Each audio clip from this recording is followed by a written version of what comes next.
ঈদের দিন যখন শুরু হয়ে গেল, ঈদের দিন আনন্দ বাচ্চারা করে।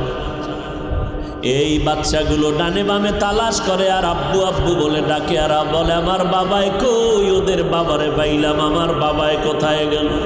এই ময়দানে এমন আশেক আছে যার মা নাই বাবাও নাই। মোনাজাতের পরে অনেকে গিয়া দেখবা মা ঘুমায় না, তোমার অপেক্ষায় বসে আছে। মা ডেকে বলবে বাবা আয়, তাড়াতাড়ি আয়, আমি তোর জন্য অপেক্ষা করি, খানাও খাই নাই। আর যেই বান্দা দেখবে মা নাই, কবরের বাসিন্দা হয়ে গেল, ওই মা হারা বান্দার কলিজা ফেটে যাবে। ও আল্লাহর বান্দারা, ওই মা বাবারে কষ্ট দিও না রে বাবা। ওই মা বাবার চোখের পানির কারণে আজকে চেয়ারে বসে বয়ান করতেছি। ওই মা বাবার কত দোয়া